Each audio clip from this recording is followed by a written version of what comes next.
গ্রহণের পর থেকেই একের পর এক সংকট মোকাবেলা করতে হচ্ছে বিএনপি সরকারকে। তাই গেল 6 মাসে কাজ এগুতে পারেনি পরিকল্পনা অনুযায়ী। নির্বাচনী ইশতেহারে 18 মাসে 1.5 কোটি কর্মসংস্থানের প্রতিশ্রুতি দিলেও উল্টো এই সময়ে কাজ হারিয়েছেন অনেকে, বন্ধ হয়েছে বহু কারখানা। সিপিডি আয়োজিত এই সংলাপে উঠে এসেছে সেই আলোচনা।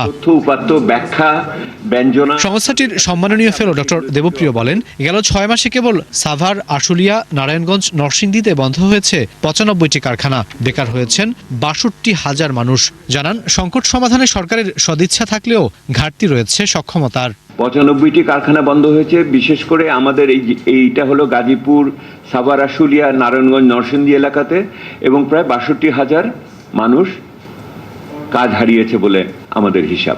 এ সময় মূল্যস্ফীতি, প্রবৃদ্ধি, বিনিয়োগ, বিদেশি ঋণের মতো 31 সূচকের 19টিতেই বিপরীত চিত্র দেখেছে দেশ, যার পেছনে সমন্বয়হীনতা ও উচ্চপদে রাজনৈতিক বিবেচনায় নিয়োগ দেয়াকে দায়ী করেছেন অর্থনীতিবিদরা। বৈদেশিক বিনিয়োগ এবং এটার সাথে যদি আপনারা মিলিয়ে আমাদের উৎপাদন সূচক দেখেন, শিল্প সূচকে, তাহলে আমার উৎপাদন খাতে যে এই মুহূর্তে স্থবিরতা বলাটা কম বলা হবে, এইটা একটা শঙ্কাজনক অবস্থার ভিতরে আছে। চেষ্টা করা উচিত কিভাবে শিল্পায়নের মাধ্যমে আমরা শোভন কর্মসংস্থান করতে পারি। ইনফরমাল সেক্টরে জব ক্রিয়েটেড হবে 1 কোটি হবে কিনা সেটা আমি এখন বলতে পারবো না। সংলাপে পে স্কেল নিয়ে সরকারের গড়িমসির সমালোচনা করেন বক্তারা। জানান, আগামীতে বাড়তি দুশ্চিন্তা যোগ করবে ভর্তুকি ও বিদেশি ঋণের চাপ। এ সময় মূল্যস্ফীতির উপাত্তের সাথে বাস্তবতার মিল না থাকার সমালোচনা করেন ডক্টর দেবপ্রিয়।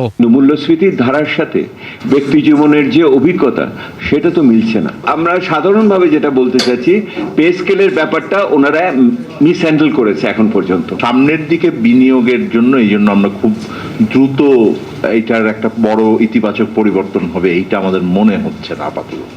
সুতরাং গত যেইটুক গ্রোথ হয়েছে আমরা একটা ব্যাখ্যায় লিখেছি যে এটার কারণ হলো বেঞ্চমার্কটা খুবই লো ছিল। চলতি অর্থবছর লক্ষ্যমাত্রার চেয়ে 20 ভাগ কম রাজস্ব আদায় হবে বলে শঙ্কার কথা জানায় সিপিডি। ক্যাপিটাল মেশিনস তো আসতে, ইম্পোর্ট হতে সময় লাগে।